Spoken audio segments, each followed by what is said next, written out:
21년 2학기 세 번째 시간입니다. 이번 시간에는 지난 시간에 이어서 기술통계학 부분을 마무리를 해보겠습니다. 지난 시간에 우리가 그 뒷부분에서 기술통계학에 대한 얘기를 다뤘었지요. 그 중에 자료를 보기 좋게 그림으로 표현하는 방법을 배웠었는데, 우리가 다루었던 것이 줄기 잎 그림이라는 걸 다뤘었죠. 그래서 어떤 자료를 줄기 부분과 잎 부분으로 구분해서 정리하는 방법이었어요. 그래서 모양을 보면 이렇게 줄기에 해당하는 이 자료의 수가 이렇게 있고요. 거기에 같은 그 줄기를 갖는 그런 잎으로 처리되는 자료를 이렇게 수치로 몇 개가 있든 이렇게 나열해 주면 됐었죠. 마찬가지 이 줄기마다 이런 식으로 이렇게 자료를 개수를 직접 이렇게 표시를 해 주었습니다. 그렇죠? 이렇게 해서 줄기 잎 그림이라는 걸 배웠었고요. 그러고 보니까 그 줄기마다 이걸 어떤 계급 구간으로 표시하면 그 계급 구간에 도수가 표현되는 거니까 결국 잎의 개수가 도수가 되겠죠. 그 도수로 표현되는 거니까 결국은 이것을 표로 바꿔서 도수 분포표라는 걸 만들어 봤어요. 그렇죠. 그리고 역시 분포를 얘기해 주는 곡선도 이 분포표로부터 이렇게 예측할 수 있었어요. 그렇죠. 자, 그래서 우리가 지난 시간까지 다뤘던 것은 줄기 잎그림, 그리고 도수 분포표, 상대도수 분포표, 그렇죠. 그리고 그것을 막대 그래프로 표현한 히스토그램, 이 계급 구간마다 이렇게 막대를 붙여서 이렇게 붙여서 표현할 수 있었어요. 그렇죠. 그때 그 막대 그래프, 이렇게 연결된 막대 그래프를 히스토그램이다라고 부른다고 했습니다. 그리고 이 히스토그램을 이 계급 구간하는 것을 측정하는 자료의 수를 증가시키면 이 계급 구간을 세분할 수 있었어요. 그렇죠? 자, 그래서 이걸 점점 측정 자료의 수를 증가시키면서 계급 구간을 더 잘게 써는 거죠. 여기 처음에 주어졌던 이 계급 구간을 두 개로 나눠볼 수도 있고, 또 측정 수를 더 증가시키면 세 개로 나눌 수 있고, 이렇게 무한계로 나눈다라는 개념을 쓰면 됩니다. 그러면 하나의 계급 구간이 결국 한 점으로 표현될 정도로 아주 잘게 썰었다라고 생각하면 돼요. 그렇죠.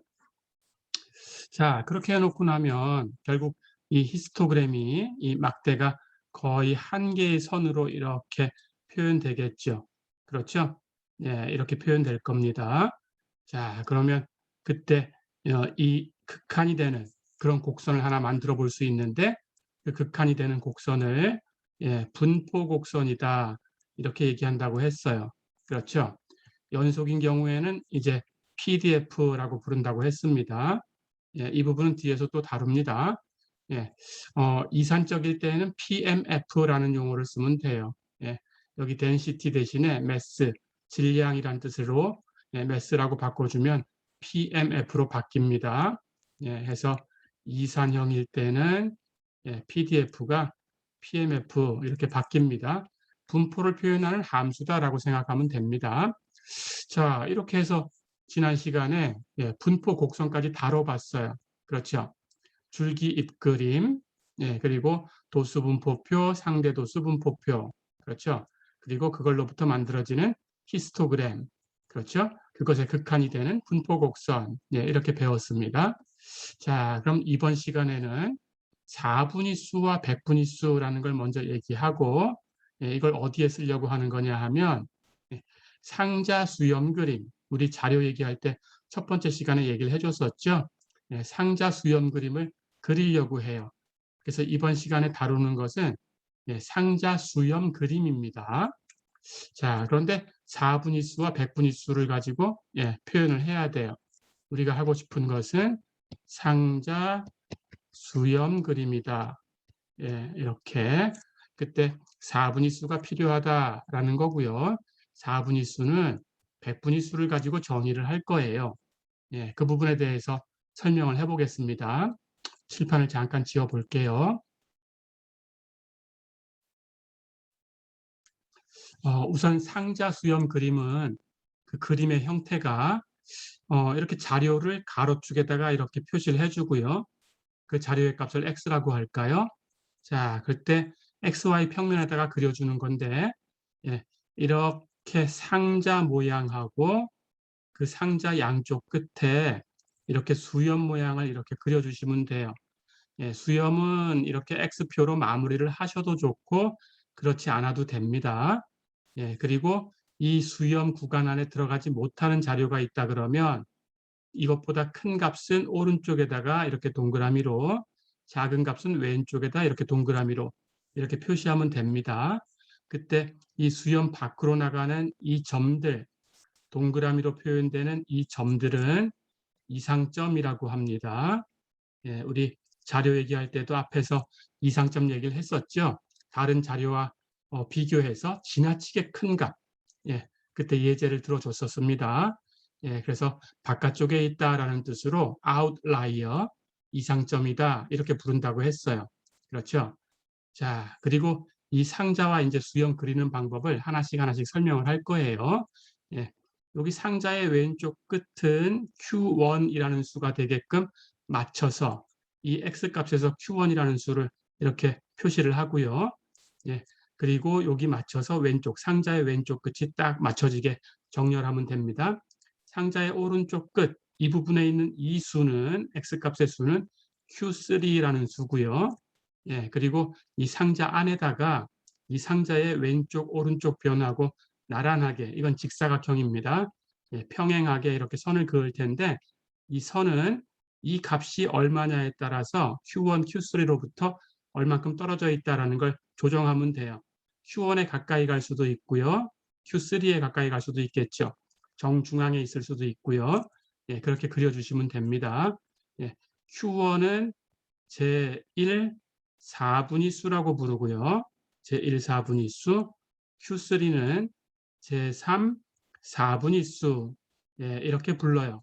자, 그래서 이 그림을 그리는데 4분위수라는 것이 필요합니다. 그리고 이 중앙에 그은 이 선은, 이 값은 중앙값이에요. 중앙값은 우리 앞에서 예제를 통해서 계산도 했었죠. 그렇죠? 그런데 이 중앙값은 사실은 제2 4분위수하고 같아요. 제2 4분위수.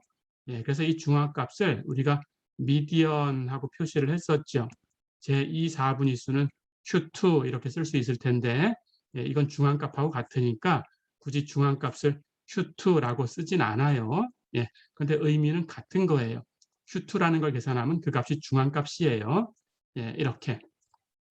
자, 그리고 이 왼쪽 오른쪽에 있는 이 수염은 최대 길이가 얼마까지 될 수 있냐? 1.5 곱하기 Q3 마이너스 Q1 이만큼까지 최대로 될 수 있어요. 그런데 이만큼 이 최대값을 무조건 그리는 것이 아니고 여기 이렇게 끝에 있는 오른쪽 끝에 있는 이 값 그리고 왼쪽 끝에 있는 이 값은 실제 자료의 값입니다. 실제 자료의 값. 그러니까 자료에 있는 값이 들어간다. 이렇게 생각하시면 됩니다. 예, 그리고 그 바깥쪽에 있는 것은 이상점으로 처리하시면 되겠어요. 그래서 이 오른쪽 수염의 길이와 왼쪽 수염의 길이는 최대로 Q3-Q1의 1.5배까지 될 수 있어요. 예, 그런데 거기까지 자료가 있으면 실제로 거기까지 그리면 되고 자료가 그것에 못 미치면 그 못 미치는 값까지만 그리면 됩니다. 예, 그렇게 하시면 되겠어요. 실제 자료를 가지고 계산한다. 예, 자료가 여기 자료가 있고 그 다음에는 이리로 건너뛸 수 있죠. 그렇죠? 그렇다면 여기 있는 자료까지만 수염으로 그리고 건너뛴 것은 이 최대 길이를 넘어가면 동그라미로 표시하시면 돼요. 어렵지 않겠죠? 조금 이따가 다시 설명을 하겠습니다. 자, 그래서 4분위수라는 게 필요한데 그 4분위수라는 것은 100분위수로부터 정의를 할 거예요. 4분위수와 100분위수를 다른 방법으로 정의하는 그런 책들도 있습니다.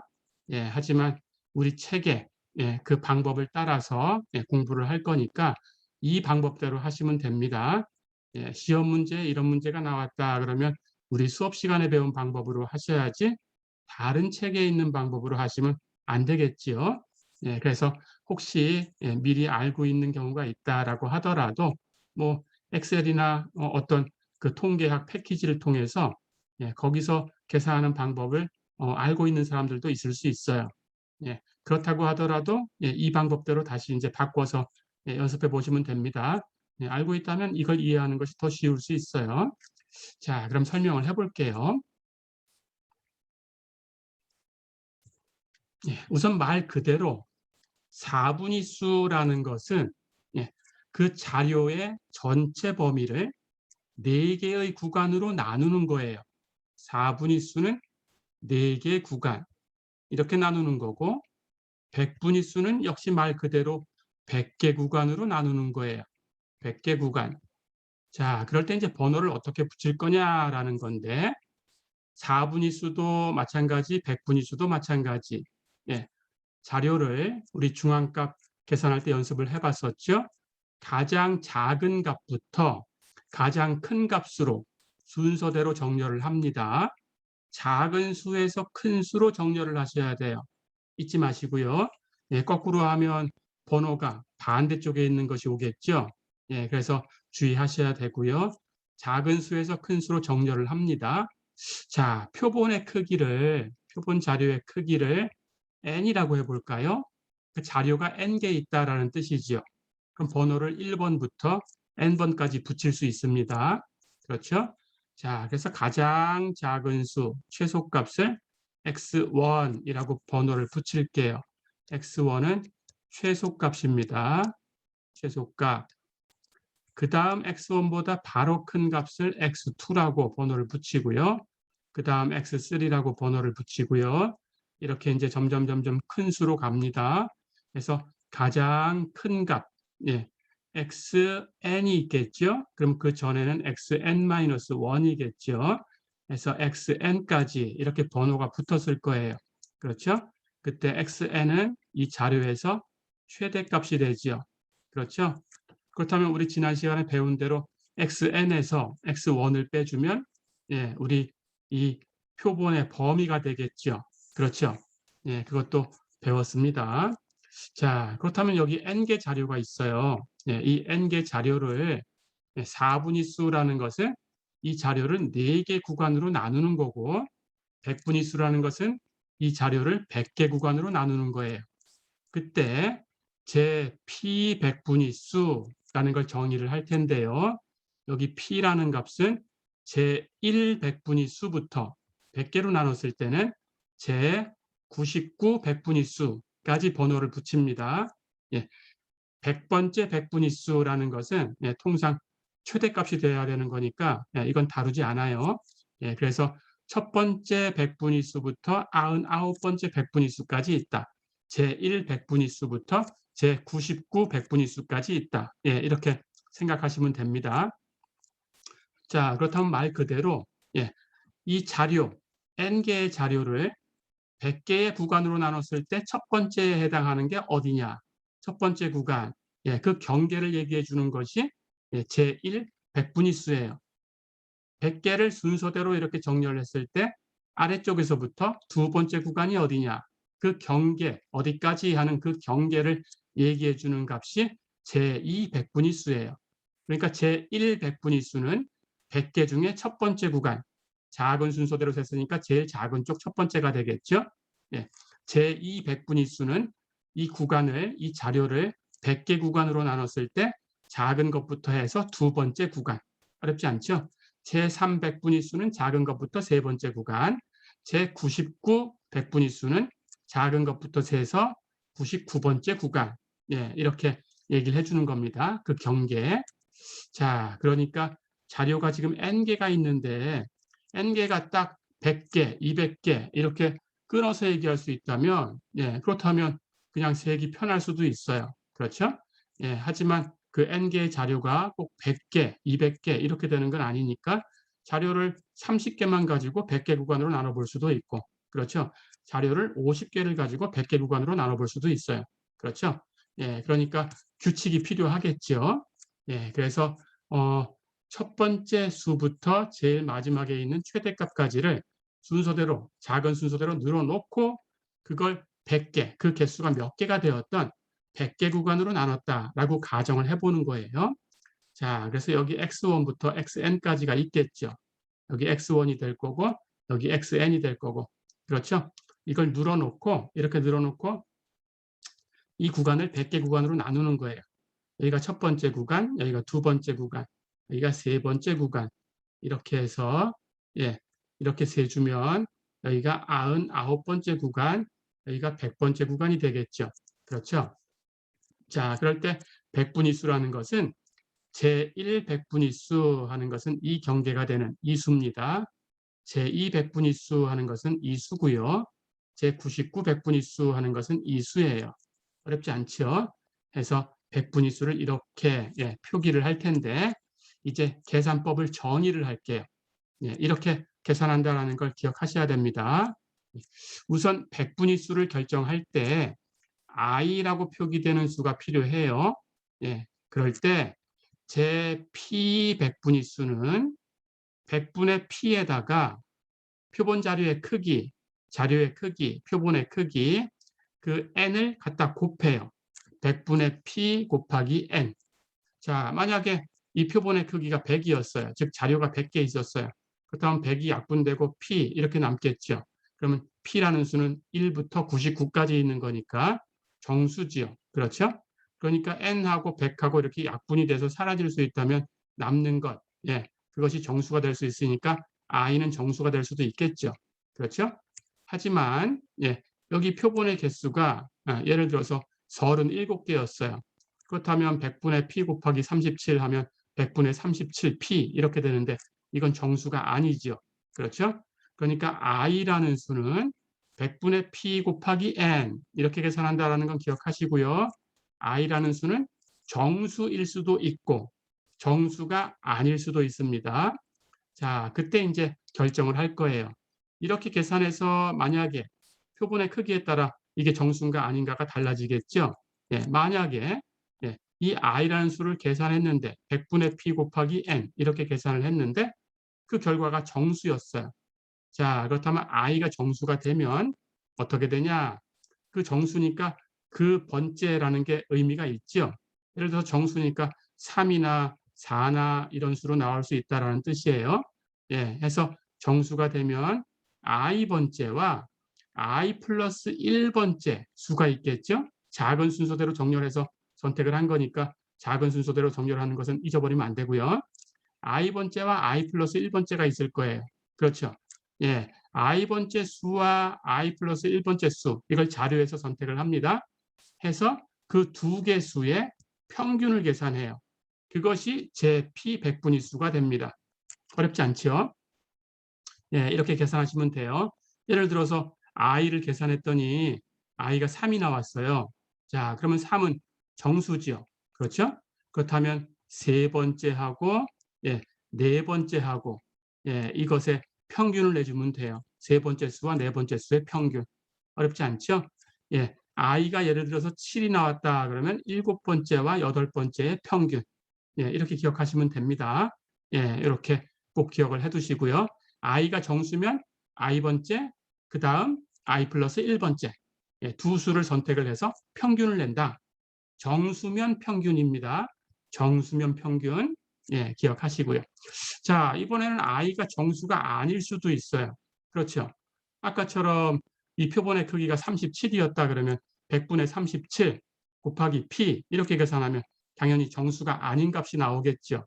그렇죠? 자, 그래서 i가 정수가 아니다 그러면 예를 들어서 계산하니까 i가 3.7 이렇게 나올 수 있죠. 그렇죠? 정수가 아니죠. 자, 그러면 i가 3.7이 나오면 4를 선택하면 돼요. 그래서 네 번째 수를 선택하시면 돼요. 자료에서 이렇게. 즉 어떻게 할 거냐 하면 i가 정수가 아니면 i보다 큰 정수 중에서 제일 작은 거. 금방 얘기한 것처럼 i가 3.7이면 3.7보다 큰 정수 중에 제일 작은 건 4예요. 그렇죠? 마찬가지 i가 7.5가 됐다 그러면 여덟 번째 이렇게 선택하면 돼요. 이해됐죠? 이렇게. i보다 큰 정수 중에 가장 작은 수, 그걸 i tilde라고 이렇게 표기할 거예요. i tilde. 됐죠? i tilde를 i보다 큰 정수 중에서 제일 작은 거. 자, 이렇게 얘기해 놓고 우리가 선택하는 것은 i가 정수가 아니면 i tilde 번째 수, 이걸 선택한다. 됐죠? 그래서 i tilde 번째 수를 p 백분위 수다, 이렇게 얘기를 합니다. 어렵지 않죠? 예, 다시 한번 정리해 볼게요. 백분위 수가 뭐냐? 우선 i라는 값을 계산해야 돼요. p 백분위 수. 예, 1 백분위 수라고 하면 예, p에다 1 대입할 거니까 100분의 1 곱하기 n. 그걸 계산한 게 i. 2 백분위 수를 계산하려면 100분의 2 곱하기 n. 표본의 크기. 어렵지 않죠? 그 값이 i. 예, 77번째 백분위 수, 제 77 백분위 수를 선택한다. 그러면 p가 77이니까 100분의 77 곱하기 표본의 크기. 그 값을 i. 됐죠? 그럼 i라는 값을 계산하는 방법을 알고 있어야 되겠죠? 예, 어렵지 않죠? 그때 i를 계산하면 그 i는 표본의 크기에 따라서 정수일 수 있고 정수가 아닐 수 있다. 정수면 그것과 그 다음 것의 평균. 됐죠? 정수면 평균이에요. 그것과 그 다음 번째 평균. 정수가 아니면 그것보다 큰, 바로 큰. 예, 정수 중에서 제일 작은 거. 그것보다 큰 정수 중에 제일 작은 거. 그 바로 뒤에 있는 정수를 선택하는 거죠. 그 정수를 선택해서 그 정수 번째. 이해됐죠? 예, 이렇게 해서 p 백분위 수 선택하는 방법을 예, 얘기를 해봤습니다. 칠판을 지워볼게요. 자, 그럼 이제 백분위 수가 정의가 됐으니까 p 4분위 수도 정의할 수 있겠죠. 그렇죠. 그렇다면 이렇게 합니다. 100개로 나눴을 때 어떻게 되냐라는 거니까 그 100개 구간을 4개 구간으로 나눴다라고 생각해 보면 돼요. 자, 그러면 여기에 예, 첫 번째 수부터 마지막 수가 있는데 이걸 100개 구간으로 나눴어요. 여기 100개 구간으로 나눴다면 그렇다면 이 똑같은 구간을 4개 구간으로 나누면 어떻게 될까요? 이 비례하게 이렇게 맞춰보면 예, 4개 구간으로 나누면 이렇게 나눠지겠죠. 그렇다면 여기에 해당하는 수는 제1 4분위 수, 여기가 최소입니다.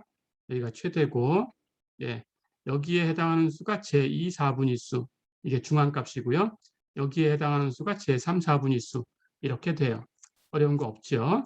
예, 그때 제1 4분위 수는 Q1 이렇게 씁니다. 예, 이렇게 제2 4분위 수, 중앙값이죠. 예, 이건 Q2라고 하는 의미를 가지고 있지만 중앙값이니까 예, 그냥 중앙값이다 또는 영어로 median 이렇게 쓰시면 돼요. 됐죠? 제3, 4분위 수는 예, Q3 예, 이렇게 쓰면 됩니다.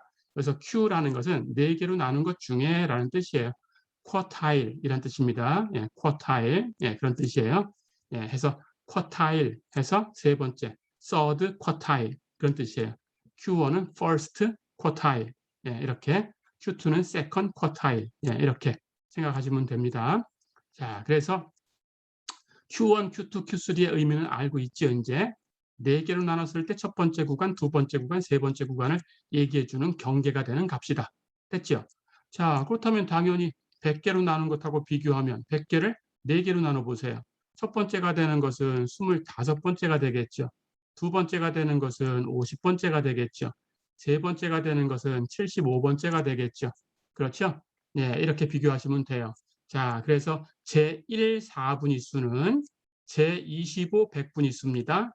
제2 4분위 수는 제50 백분위 수입니다. 제3 4분위 수는 제75 백분위 수예요. 어렵지 않죠?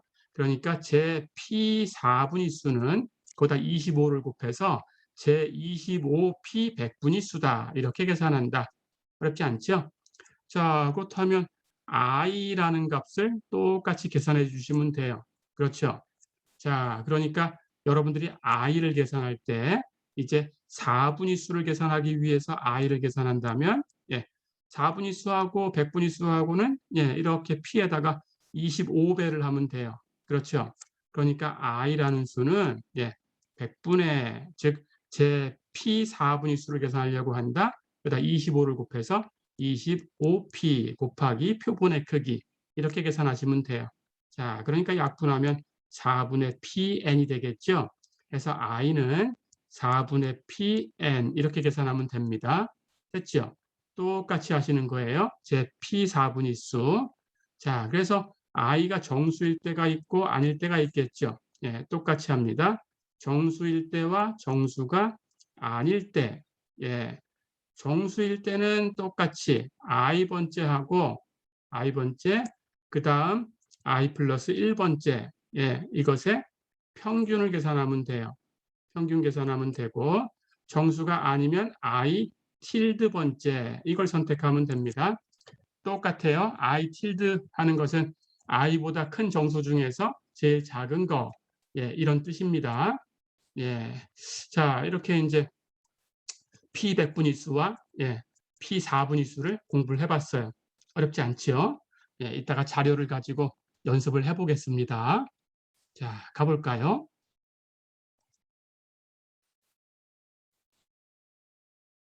자, 그럼 이제 본격적으로 예, 상자 수렴 그림을 그려보겠습니다. 아까 얘기한 것하고 똑같아요. 예, 자료를 상자와 수렴으로 구분을 해서 그리는데 예, 그 자료를 이렇게 가로축에다가 이렇게 표시를 하시고요. x의 값을 예, 이 xy 평면에다가 예, 이렇게 직사각형 모양의 상자를 그려줍니다. 직사각형 모양의 상자, 직사각형 모양의 상자의 왼쪽 끝에 있는 이 값은 예, 여러분들이 여기 있는 수를 계산하셔야 되는데 이건 제1 4분위수를 계산하셔야 돼요. 해서 제1 4분위수에 되는 그 수를 여기다 쓰시면 됩니다. 그게 얼마가 되든. 그리고 거기부터 이렇게 직사각형을 시작하면 돼요. 자, 그리고 이 직사각형의 오른쪽 끝은 제3 4분위수. 예, 이걸 계산하시고요. 그리고 중앙값을 계산하세요. Q2에 해당하는 값인데 중앙값은 Q1에 가까울 수도 있고 Q3에 가까울 수도 있고 정중앙에 있을 수도 있고 그래요. 그렇죠? 예, 그 계산한 것을 그대로 계산해서 이 간격을 조정하시면 됩니다. 자, 이번에는 Q3 쪽으로 가깝게 그려볼게요. 자, 그러면 이렇게 똑같이 이 왼쪽 변, 오른쪽 변하고 나란한 평행이 되는 그런 선분을 그으시고 이 직사각형 안에다가 딱 그으시면 됩니다. 예, 여기 오는 요 값은 중앙값이다. 어렵지 않죠? 예, 이렇게. 자, 그럴 때 Q3에서 Q1을 뺀 값이 있어요. Q3 마이너스 Q1. 둘 다 어떤 수일 테니까. 예, Q3 마이너스 Q1이라는 이 값을 우리는 4분위 범위다. 이렇게 불러요. 4분위 범위. 예, 이렇게 기억하시면 됩니다. 또는 자료의 중앙에 흩어짐을 얘기한다라는 뜻으로 중앙 흩어짐. 예, 이렇게도 얘기를 합니다. 예, 기억을 해두세요. 자, 그러면 4분위 범위가 계산되겠죠. 4분위 범위는 Q3 마이너스 Q1. 그렇죠? Q3 마이너스 Q1. 4분위 범위를 계산하시고 거기다가 1.5를 곱해요. 예, Q3 마이너스 Q1이라는 수가 있을 거고 거기에 1.5를 곱하면 또 새로운 수가 만들어지죠. 그렇죠? 그 수를 계산하십니다. 예, 이 수를 계산해가지고 이게 수염의 최대값이에요. 수염의 최대 길이. 됐죠? 예, 이것이 수염의 최대 길이다. 예, 이렇게 기억해 두세요. 수염의 최대 길이. 그러니까 수염이라는 것은 이 길이를 넘어선 길이를 가질 수는 없어요. 자, 그렇다면 이 수염의 최대 길이를 Q3에서 1.5 곱하기 Q3 마이너스 Q1만큼 계산합니다. Q3라는 수가 있죠. 그럼 거기다가 Q3에다가 플러스 1.5 곱하기 Q3 마이너스 Q1 이렇게 더해주면 되죠. 그렇죠? 자, 여기 어떤 수가 있을 텐데 이 수를 표시해 보면 이 수는 Q3 플러스 1.5배의 Q3 마이너스 Q1 예, 이렇게 계산될 수 있어요. 그렇죠? 그러니까 수염은 예, 이걸 넘어갈 수가 없어요. 이해됐죠?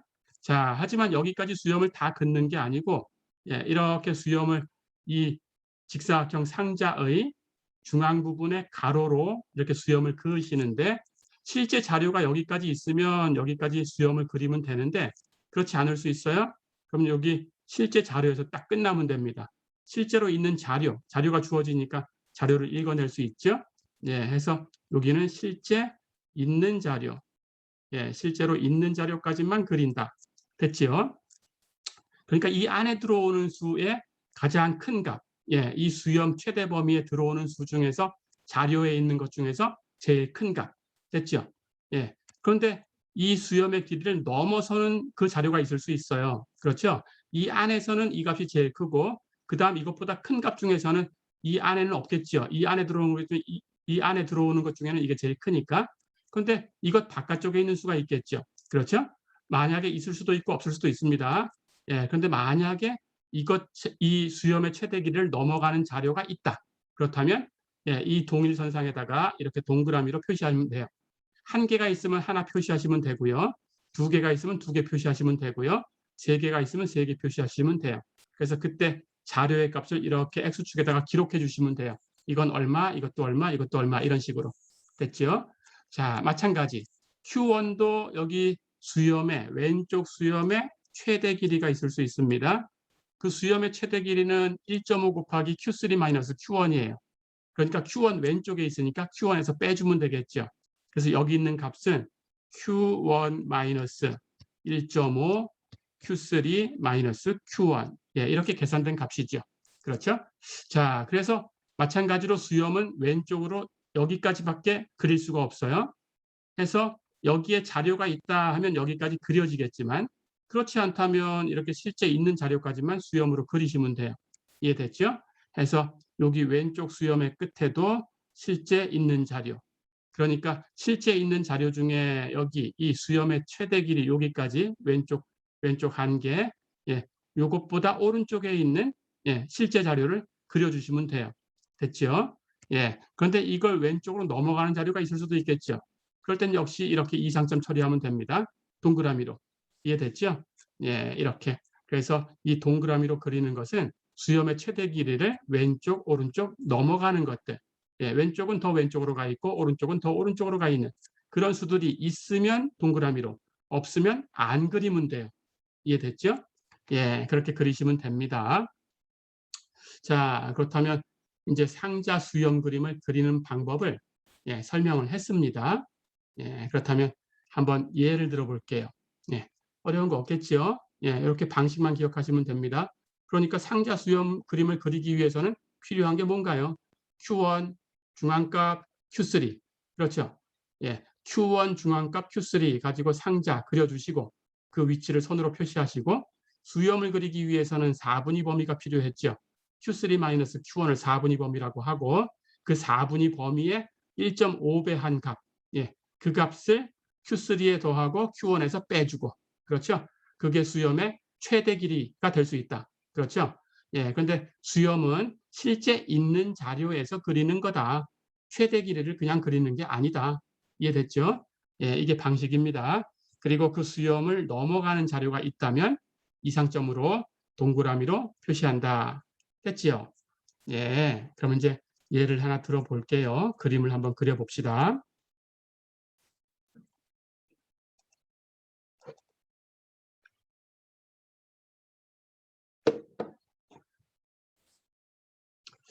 자, 이제 1번을 한번 볼까요?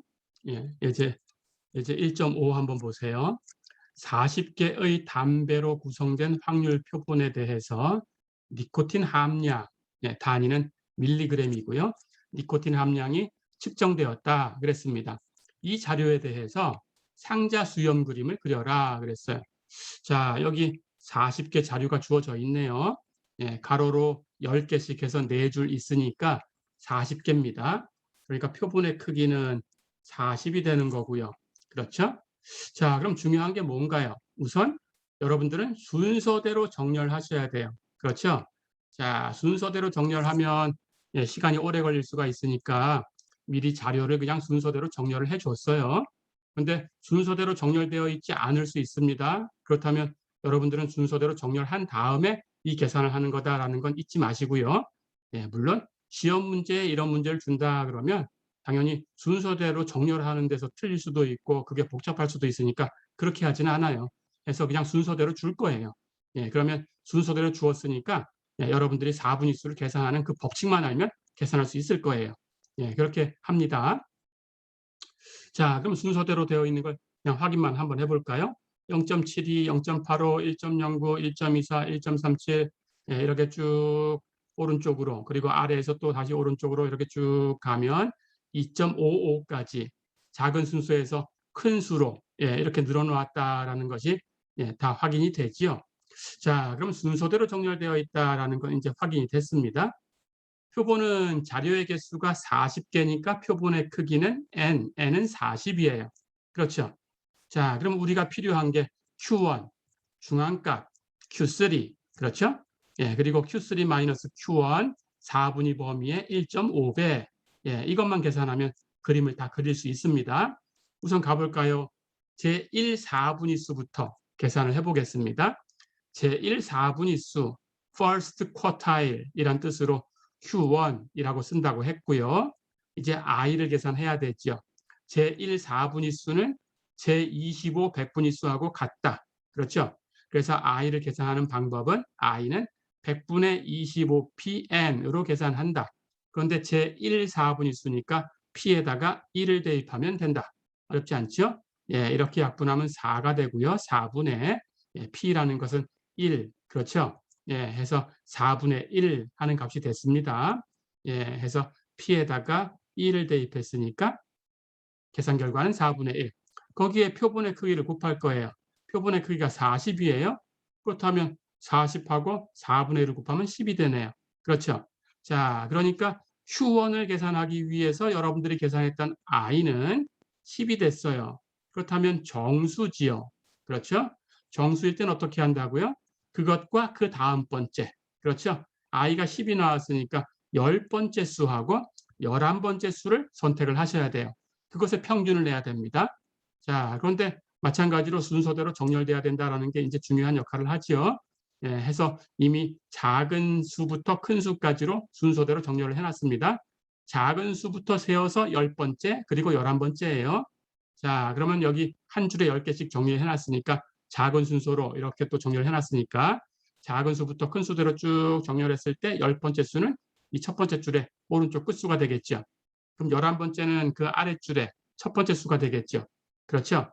해서 10번째 수 1.63하고 11번째 수 1.64를 선택하면 됩니다.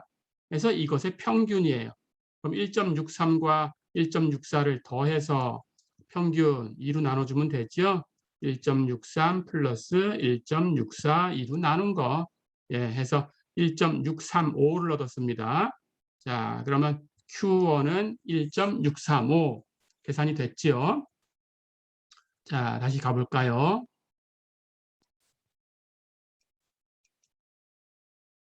자, 그렇다면 이번에는 제3, 4분위수 Q3를 계산해 보겠습니다.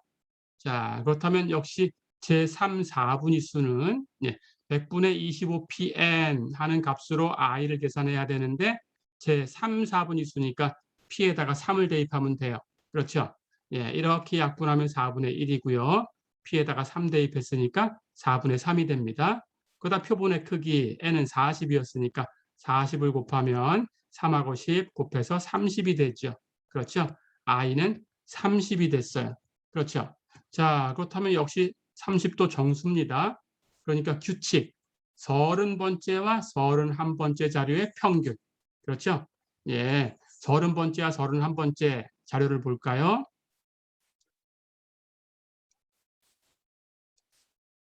30번째는 세 번째 줄에 여기 오른쪽 끝점이겠죠. 31번째는 네 번째 줄의 왼쪽 끝점이겠죠. 그럼 1.97과 2.03이네요. 그렇죠? 이 두 수의 평균을 내면 됩니다. 자, 그래서 30번째 수 1.97하고 31번째 수 2.03 이것의 평균, 그러니까 두 개 더해서 2로 나누면 돼요. 2분의 1.97 플러스 2.03 그렇죠? 계산하면 2.00이 되네요. 그렇죠? 자, 그래서 Q3는 2.00이다라는 걸 계산했어요. 그러면 상자의 왼쪽 끝과 오른쪽 끝이 결정이 된 거죠. 그렇죠? 이제 상자 안에다가 이 왼쪽 변, 오른쪽 변하고 나란한 선분을 하나 그어야 되는데 그 값은 중앙값이지요. 자, 그렇다면 중앙값을 계산합니다. 중앙값은 제2 4분위수하고 똑같아요. 앞에서도 배웠죠. 중앙값을 계산하는 방법을 그렇게 계산하면 여기서 얘기해 준 이 제2 4분위수 계산하는 것하고 똑같은 방법이 됩니다. 예, 짝수계면 가운데 두 값의 평균 기억나죠?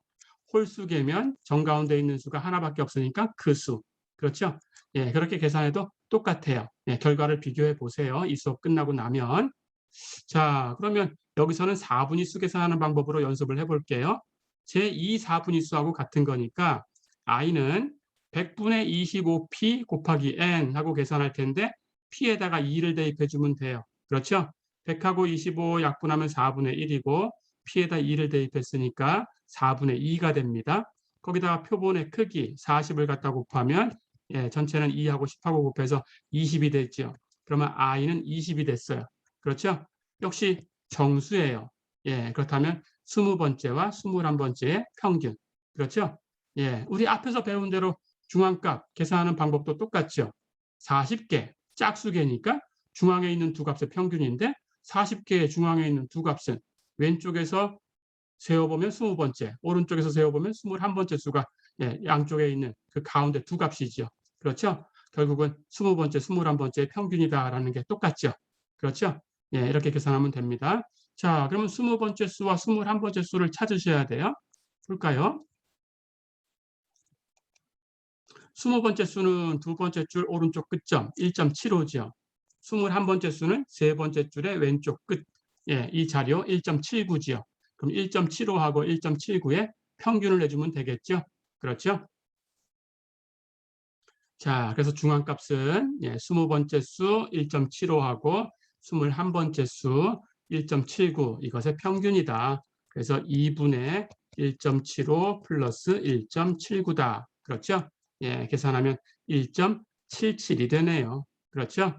예, 해서 이 값이 중앙값이다. 미디언. 자, 다 됐죠? 그럼 이제 상자는 이제 다 그려졌습니다. 이걸로 예, 그리기만 하면 돼요. 그렇죠. 이제 수염을 그려야 되니까 4분위 범위가 필요해요. 그렇죠. 4분위 범위라는 것은 Q3에서 Q1을 뺀 값이라고 했어요. 그렇죠. 자, 근데 Q3는 2.00이었습니다. Q1은 1.635였어요. 그렇죠.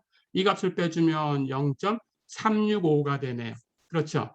4분위 범위는 0.365인데 수염의 최대 길이는 4분위 범위의 1.5를 곱한 거다. 잊지 마시고요.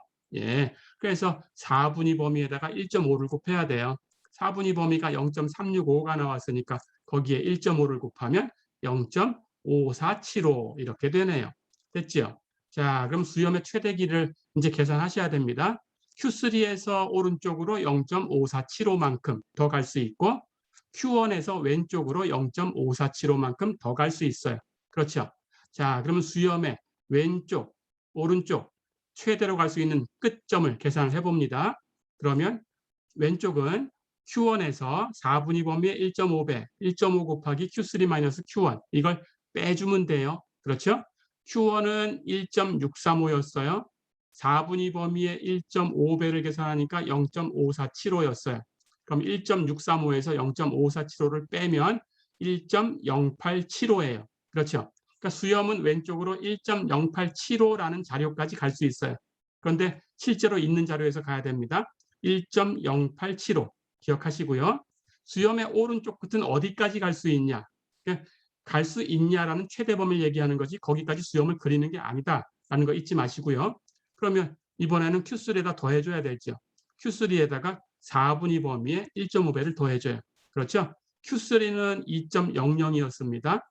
4분위 범위에 1.5를 곱한 값은 0.5475고요. 두 개를 더하면 2.5475가 되죠.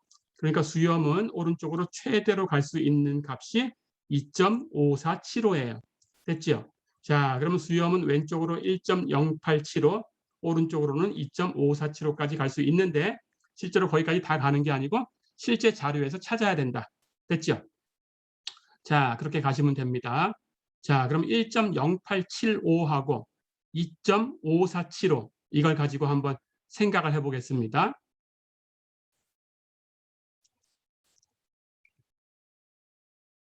자, 그럼 가볼까요? 예, 이제 종합해 볼게요. 상자 수렴 그림을 그립니다. 예, Q1 계산했죠? 1.635, Q3 계산했습니다. 예, 2.00이었고요. 중앙값 계산을 했어요. 1.77이었어요. 그렇죠? 예, 그리고 수염의 왼쪽 끝 어디까지 갈 수 있냐라는 걸 계산했습니다. Q1에서 4분의 범위의 1.5배를 뺐다. 그래서 1.0875를 얻었다.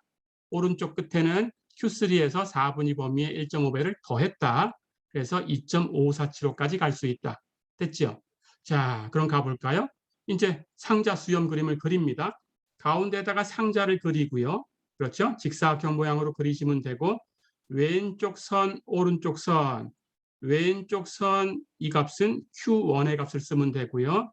오른쪽 선 이 값은 Q3의 값을 쓰면 돼요. 그렇죠? 예, 그리고 여기 이 왼쪽 변, 오른쪽 변하고 나란한 예, 이 선, 상자 안에 있는 이 선은 중앙값을 쓰면 됩니다. 미디언. 그렇죠. 자, 그럼 Q1 계산한 게 1.635니까 여기 왼쪽 끝에는 1.635라고 표시해 주면 돼요. Q3 계산했더니 Q3는 2.00이었어요. 그렇다면 이 상자의 오른쪽 끝에 변은 2.00이라고 써주시면 돼요. 됐죠? 그리고 중앙값 계산했더니 1.77이었어요. 그러면 가운데 이 선을 긋고 여기다 1.77 쓰시면 되고 1.77이 2.00하고 얼마가 떨어져 있고 1.635하고 얼마가 떨어져 있나라는 걸 계산하면 됩니다. 그렇죠? 예, 2.00하고 떨어져 있는 것은 예, 0.23 거리만큼 떨어져 있어요. 그렇죠? 예, 1.635하고 떨어진 걸 보면 예, 여기는 예, 0.135만큼 떨어져 있어요. 그렇죠? 자, 그렇다면 여기 2.00하고 떨어진 것이 이것보다는 조금 길다라고 생각할 수 있어요. 그렇죠? 그래서 1.77은 1.635에 조금 더 가깝습니다. 정중앙에 있는 게 아니고 이쪽으로 조금 가깝다. 예, 이렇게 생각하면 돼요. 됐죠? 그래서 여기가 0.135만큼, 여기가 0.23만큼 예, 이렇게 간격을 맞춰서 그려주시면 되겠습니다. 예, 그리고 여기다가 1.77하고 표시만 해주면 돼요. 어느 쪽이 더 가까운가 해서 대충 가까운 쪽으로 이렇게 예, 선을 하나 긋고 예, 꼭 이걸 정확하게 잴 필요는 없습니다. 예, 비슷하게 해주시면 됩니다. 예, 그렇게 하시면 되겠어요. 자, 그 다음 이제 우리가 계산하는 값이 있죠. 그렇죠? 수염의 최대기를 계산했습니다. 예, 해서 왼쪽 오른쪽으로 예, 수염은 1.0875까지 왼쪽으로 갈 수 있고 오른쪽으로는 2.5475까지 갈 수 있다. 그런데 실제 자료의 값을 찾으셔야 돼요. 그렇죠? 실제 자료에서 예, 1.0875 이것 안쪽으로 즉 오른쪽으로 있는 자료 중에서 실제로 이것하고 제일 가까이 있는 수를 찾으셔야 되죠. 그게 1.09입니다. 자료에 보시면 예, 2.5475 오른쪽으로 가지 않도록 그 왼쪽에 있는 것 중에 이것하고 제일 가까운 거, 예, 그 값을 찾으시면 됩니다. 예, 그래서 그 값을 찾으시면 2.46이라는 자료가 있어요. 예, 이건 2.5475보다 작아요. 그렇죠? 예, 그래서 오른쪽으로 2.5475까지 다 가는 게 아니고 오른쪽은 거기에 가까운 예, 제일 가까운 값 2.46까지만 가는 거예요. 여기까지가 수렴. 됐죠? 왼쪽도 1.0875까지 다 가는 게 아니고 거기에 제일 가까운 값 1.09. 그렇죠? 해서 왼쪽 수염은 1.09까지만 가시면 돼요. 오른쪽 수염은 2.46까지만 가시면 돼요. 됐죠? 예, 이렇게. 예, 이것보다 더 왼쪽에 이 수염의 이 구간 안에 들어가는 수는 없어요. 그렇죠? 예, 이 구간 안에는 이게 제일 가깝습니다. 해서 가장 가까운 값을 이렇게 찾은 거다. 됐죠? 자, 그러면 이제 이 구간 밖에 쪽에 예, 그 자료의 값이 있는가를 다시 한번 살펴봐야 되죠. 있습니다. 여기 자료를 보니까 2.46 여기까지 있고 그 다음 자료가 2.55가 하나 있어요. 그런데 2.55라는 것은 2.5475를 넘어간 값이죠. 그렇죠. 자, 그러니까 이렇게 수염의 최대 범위를 넘어간 것은 이렇게 이상점으로 점으로 처리하면 됩니다. 그래서 오른쪽에 자료가 한 개 있어요. 2.55. 예, 그래서 이렇게 동그라미로 표시하시면 되고요. 왼쪽도 1.09 왼쪽에 자료가 있어요. 그렇죠?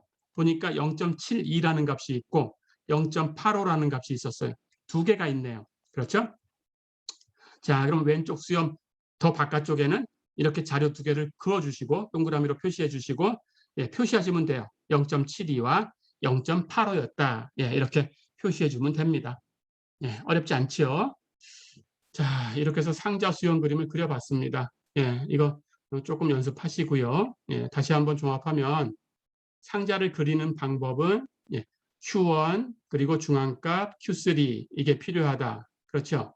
수염을 그리기 위해서는 Q3-Q1 4분의 범위의 1.5배가 필요하다. 그런데 4분의 범위의 1.5배는 수염의 최대 길이를 얘기해 주는 거지 실제 그려지는 수염은 아니다. 그렇죠? 실제 그려지는 수염은 그 최대 범위 안에 있는 자료를 가지고 결정한다. 그렇죠? 자료를 가지고 제일 가까운 값까지, 양쪽 끝에 제일 가까운 값까지만 자료를 가지고 수염을 그린다. 그렇죠? 그리고 그 수염의 최대 범위를 넘어가는 것은 동그라미로 표시한다. 이상점이라고 부른다. 어렵지 않죠? 이렇게 해서 이번 시간은 상자 수염 그림에 대해서 공부를 해봤습니다. 물론 그 그림을 그리기 위해서 필요했던 제피 백분위수, 제피 4분위수 이것도 같이 한번 공부를 했어요. 이렇게 자료를 정렬하는 방법도 연습을 해두시면 됩니다. 이번 시간은 여기까지입니다. 수고했습니다.